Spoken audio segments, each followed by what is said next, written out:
Just like everyone has their own skeletons in their cupboard, each religion also has its own demons. Now, the point of this video is again gonna be a bit picking on Christianity, but from a neutral standpoint as much as possible. Now, the point is, in every spiritual, path or belief, let's call it a belief, the point is there has been something portrayed as demons, right? Or, probably not called a demon specifically, but, synonymous to the word demon, or namely some supernatural aspect, not necessarily stronger, but a supernatural aspect that is hard to perceive and, it doesn't have um, an influence that is it actually has a detrimental influence, let's call it so. So something that is not beneficial from a spiritual standpoint is usually referred to as a demon. Now, in Christianity, demons have been portrayed in all shapes, sizes, and forms, and just like in video games, they tend to be these overpowering beings. And animes and video games make a very good job at most likely poisoning people's minds that those beings would actually be overpowering. In reality, few people would actually know, but the question is, do angels and demons in the first place actually look the way they have been portrayed?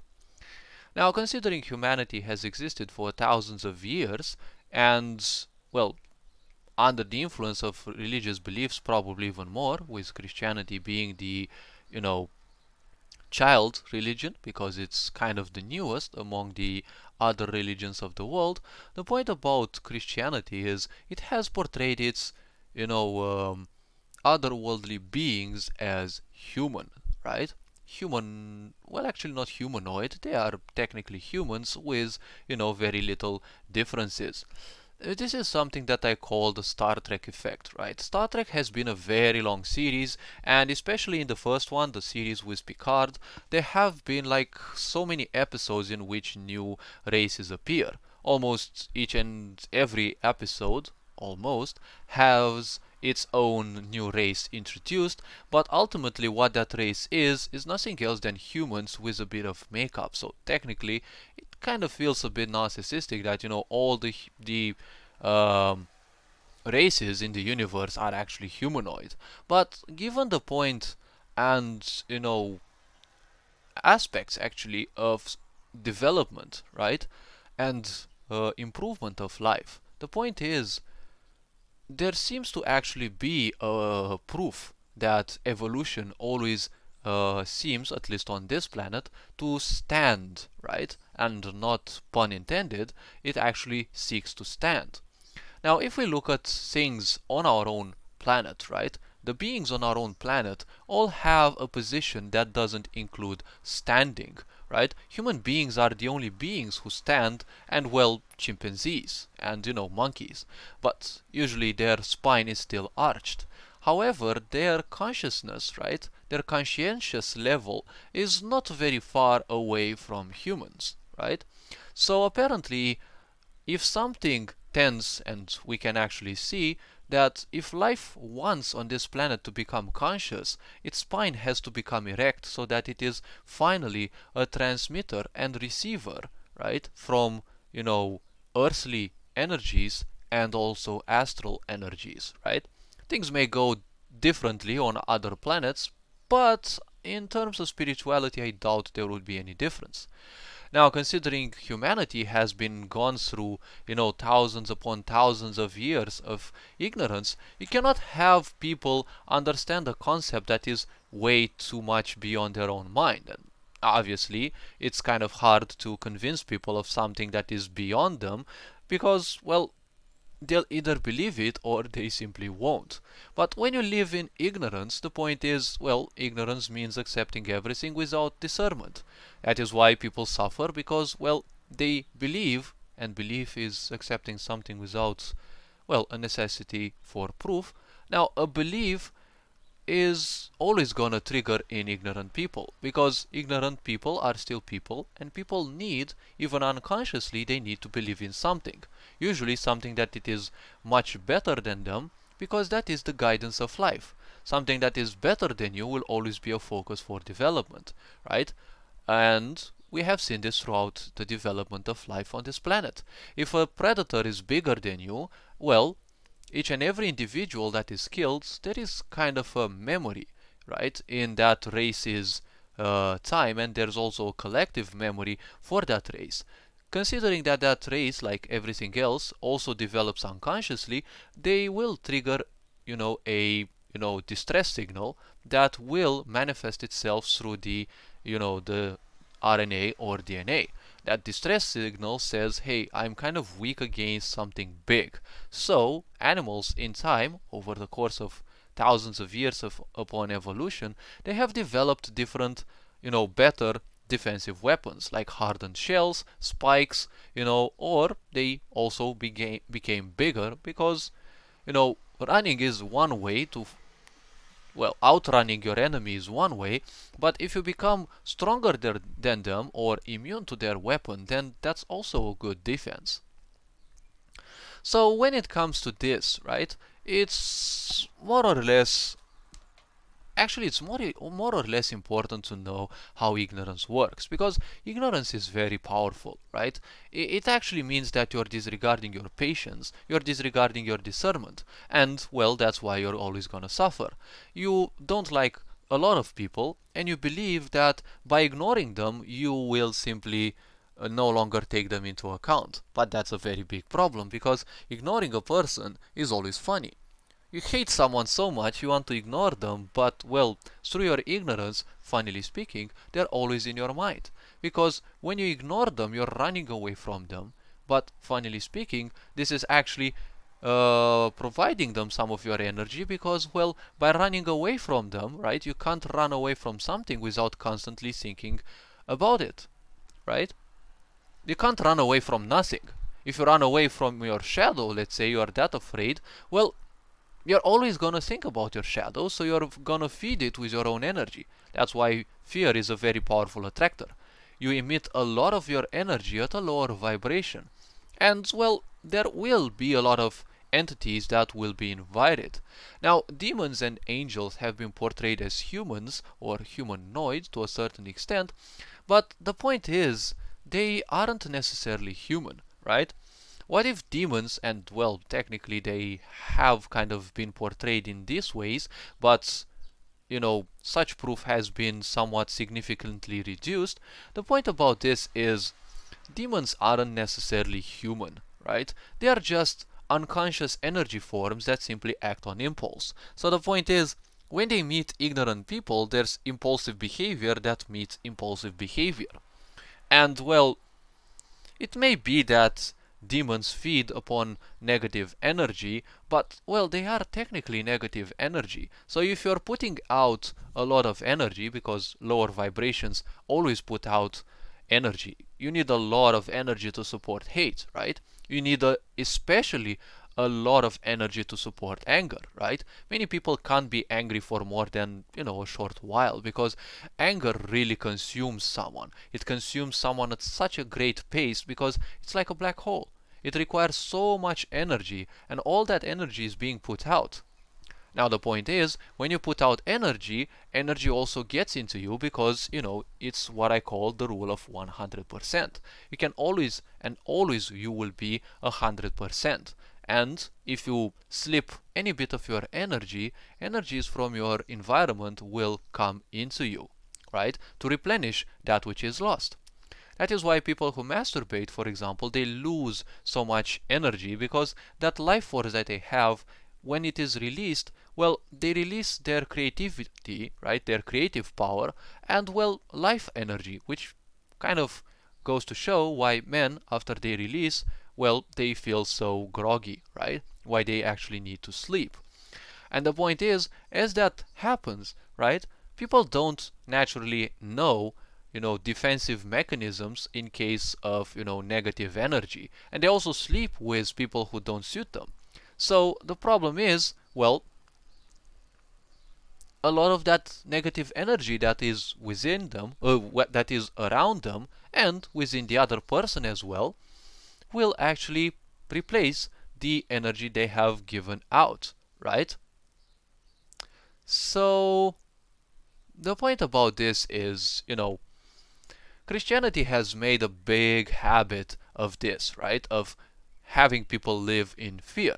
But most likely, Christianity hasn't always been like this, and we know that it has been translated by the Greeks at first. What the Bible, or Biblia in Greek, actually was, it was nothing else than some of manuscripts, right? Those manuscripts were simply taken by the Greek scholars and they were translated to their best potential. Now, when they were translated to their best potential, it is very possible and most likely they have committed some mistakes, and well, most likely they have also consciously edited, well, they chose to edit some of the points. Now, the Bible was also taken by the Romans, right? When the Greek declined and, well, they no longer were a powerful force, and, the Romans took from them as many things as possible, the Bible was also acquired, right? They also translated the Bible for themselves, and most likely they suited their own egotistical needs with, the right chapters. Because ultimately, if you have a tool that separates people and has them live in fear, besides the fear of weapon, right, and you also portray death as, the most hideous thing, right, and, through generations after generation, you're making that cycle even more powerful, then couldn't it be that Christianity is kind of ruled by demons in a way? Because, well, it doesn't matter how holy you believe a certain person is, they're still susceptible to negative energies.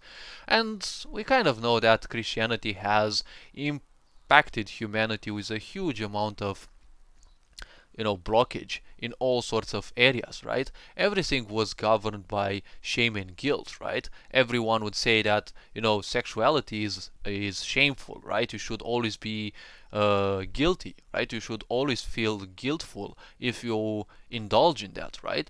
Now, to a certain point, the Bible was also right, because it actually says that when people, commit to sex with beings that don't serve them, they create a bond, right? It is mentioned in the Bible that a bond is created so powerfully in between those two people that they become one spiritually.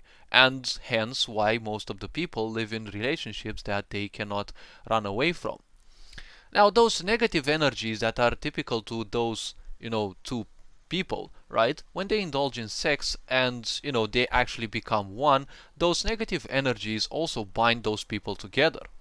One may take it as a way of karmic repayment, but I kind of see it as a huge way of karmic creation, because you're creating a huge amount of negative karma.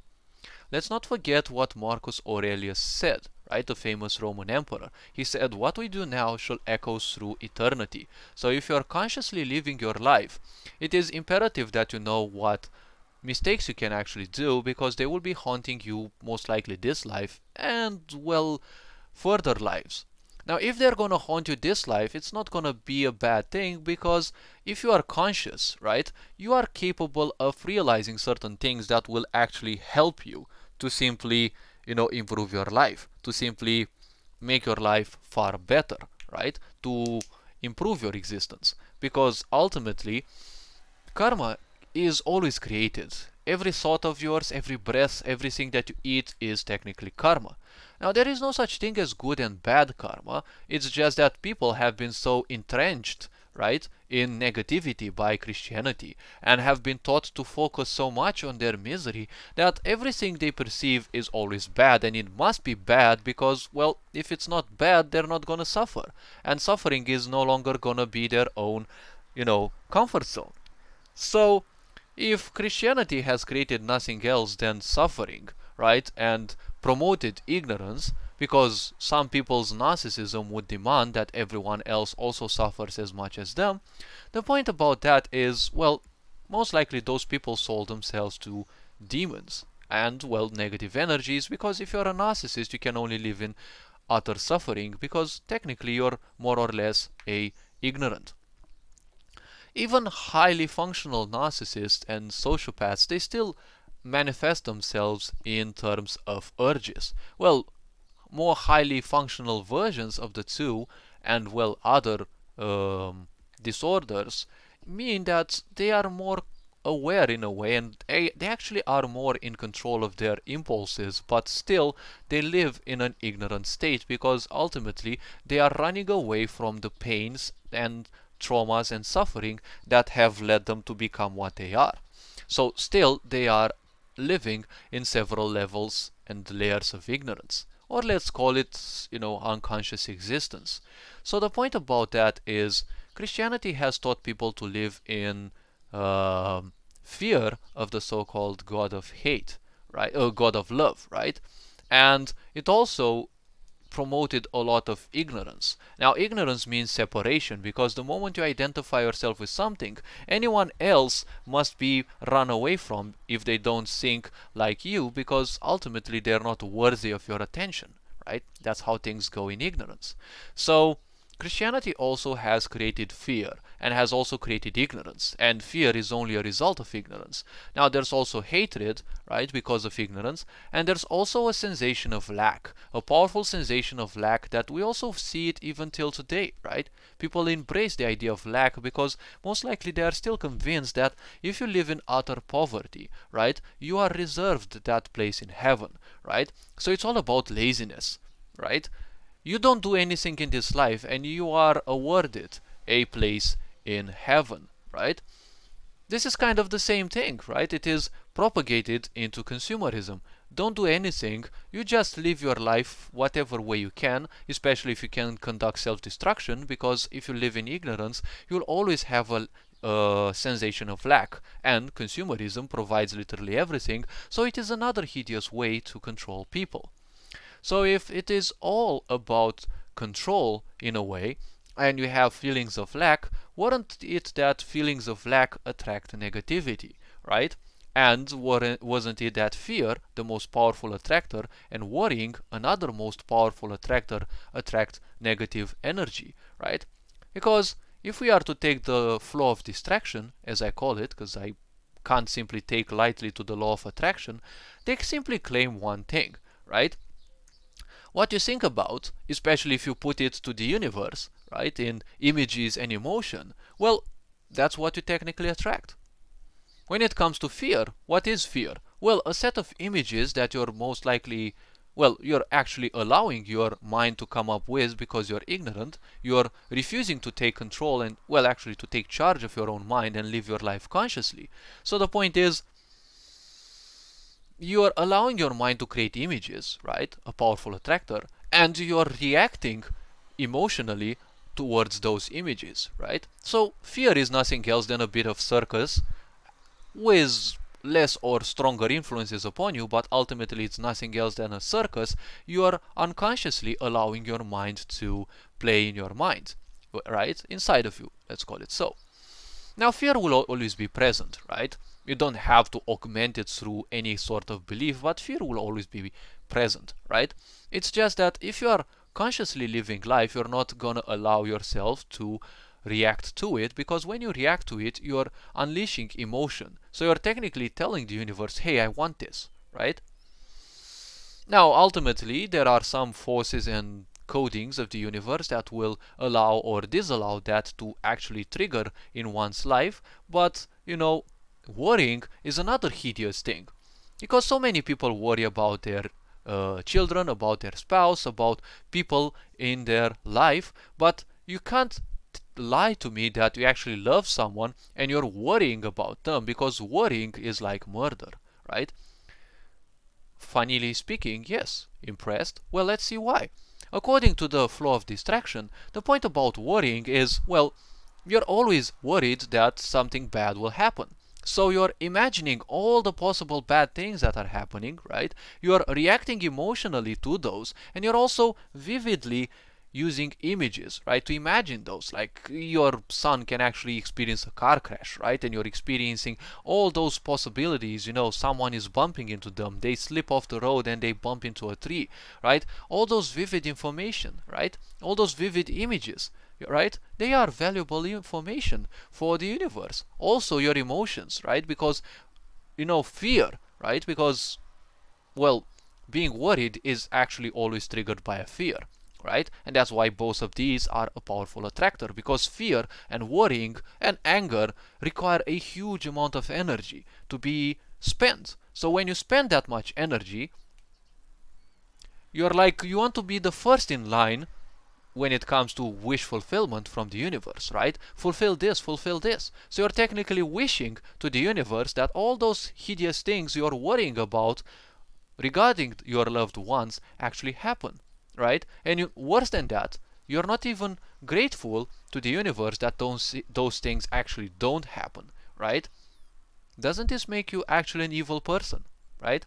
And evil persons, wasn't it that they actually draw negative energies? Now, negative energies don't necessarily have to be demons, but sooner or later those will also be attracted because they don't come by their own accord. They simply see an opportunity and, well, you kind of invite them through your own misery. So, hasn't Christianity taught you throughout your thousands of generations, right? Actually, not thousands, because it's lived for 1,000 years in Europe. Hasn't it lived enough, and hasn't it taught people to actually invite demons in their own life, right? And people believe that the priests are actually, God sent. Well, they might be God sent, although they're still born of a woman, right? So they're technically 100% human. There is nothing more divine in them than in you, because that's how spirituality is. Christianity as a religion has always been used as a justification, right? The priest is a God-sent person, so they are allowed to simply do everything, because their narcissism would always require justification, right? If people need food and they eat to survive, why can't they eat sex, right? And we kind of know how depraved many of the churches and, the clergy have been throughout time, and it's obvious that, child's enslavement was always a good thing, because children are very pure and they are very powerful sources. Did you know that when you, well, torture your child emotionally, as most dumb parents do you know that there may come a moment when your child can reach so much frustration that when it is let out in that cry of rage and frustration, so much electromagnetic energy can be put out that it can simply, have bulbs explode, because, well, those are also electromagnetic energy to a certain extent, right? So all this pain that Christianity has created has been passed on from generation to generation, because it has created a tremendous amount of karma. Karma means living in circles, and we can actually see that people live impulsively. Every little need they assess impulsively, and, well, they simply choose, or they are incapable of exiting that cycle. So it is simply passed on the next generation in a slightly stronger version. So that is why karma can only be broken by that generation which figures out how to escape the circle, right?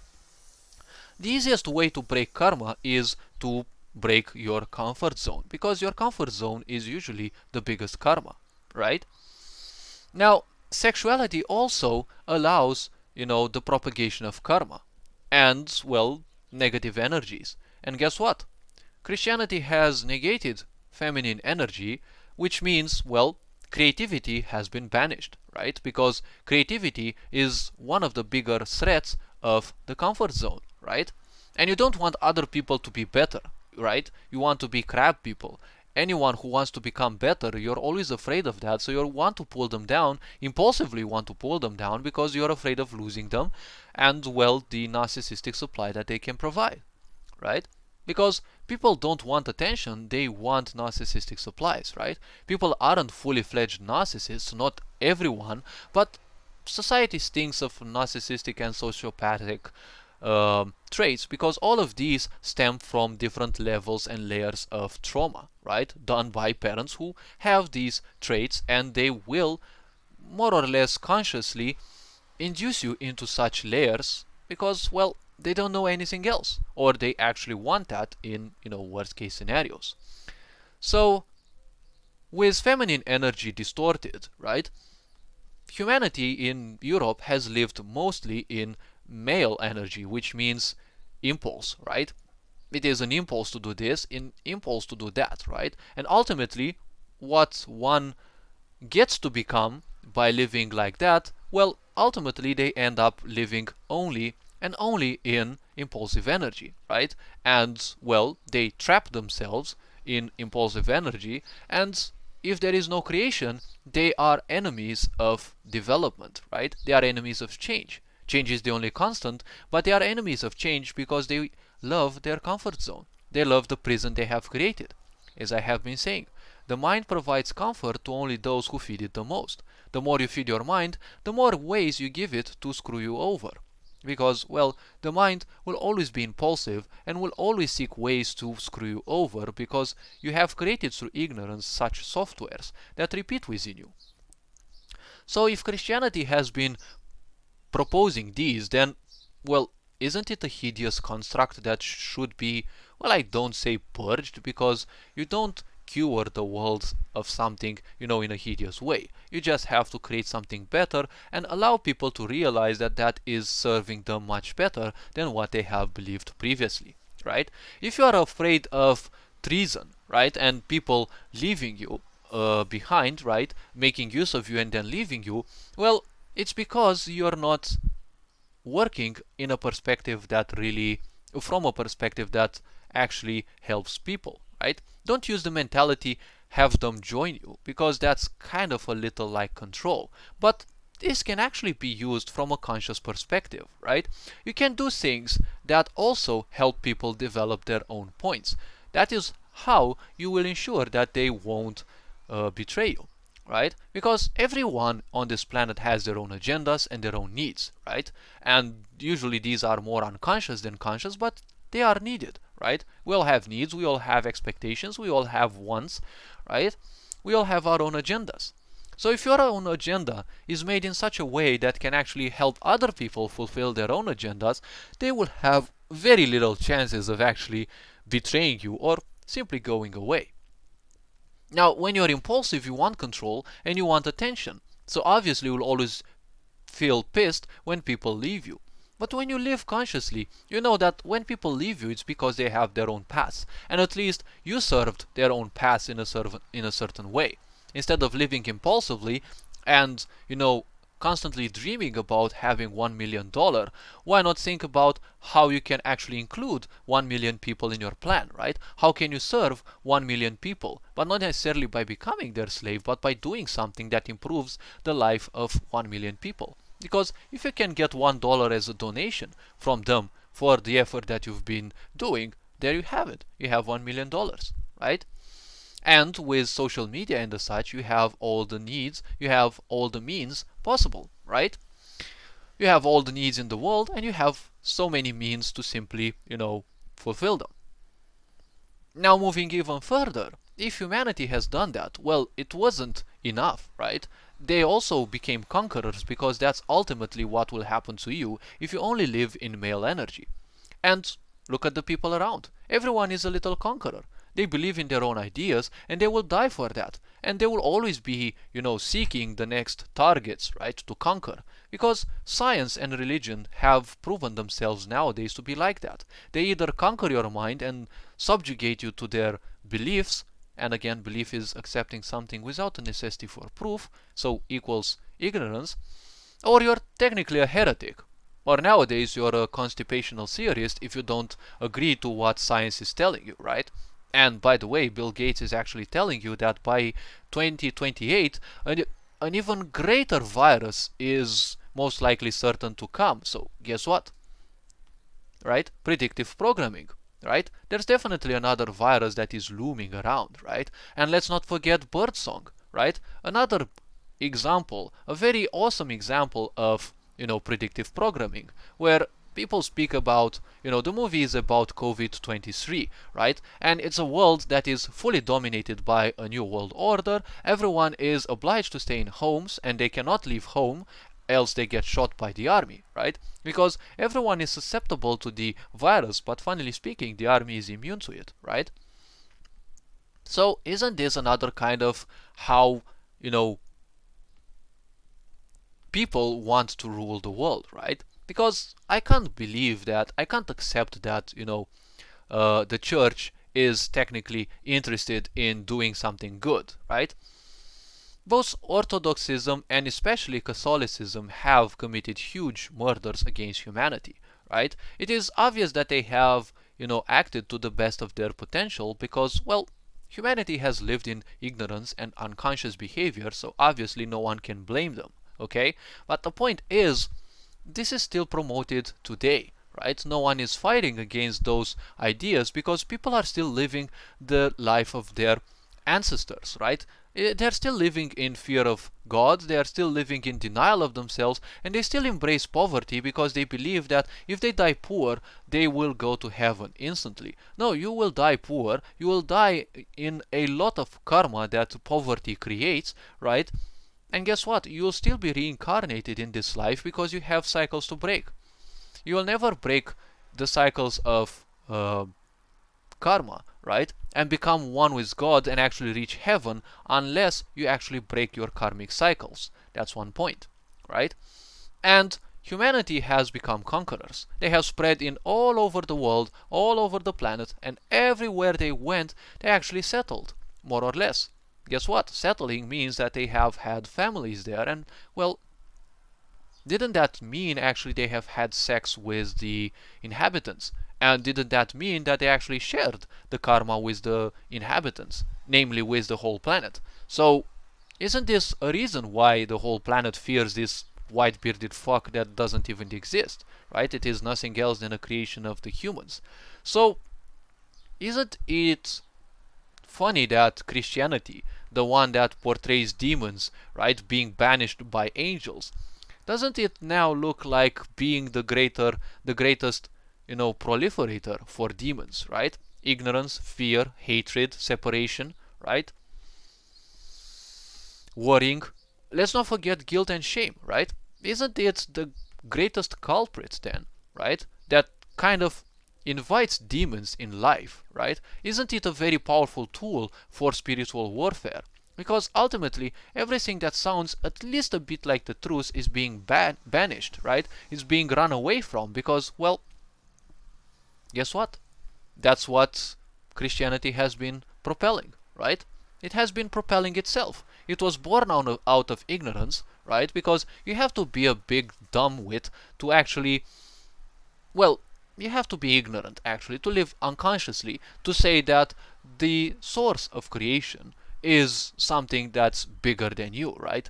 And of course, it has to be used as a tool for shame, guilt, hatred, separation, fear, worrying, right? All the lower vibrations possible. Because if you live in those vibrations, you are much closer to entities that govern the narcissistic minds that have been propelling, Christianity. Because you can't be at least a bit narcissistic to accept the idea that creation is just another version of you, right? It's just a bigger human, right? This is, drone level ascending into the actor level, right? First level of awareness ascending into the second level of awareness, which is called as the actor, right? In the second level of awareness, one being suddenly becomes aware of things beyond their impulses, but they are still slave to their own impulses, right? Arts and everything in Europe especially, have been created through impulse because people demanded, people wanted a way out of Christianity. And guess what? Today they are still struggling, right? So shouldn't something more unifying be created that shows people how well it is if you actually live together, right? Because ultimately union is what shall prevail, right? Divided you fall, united we stand. So all this being said, hopefully this video was introspective enough. You are appreciated. Take care of yourself. Ferenc Board signing out.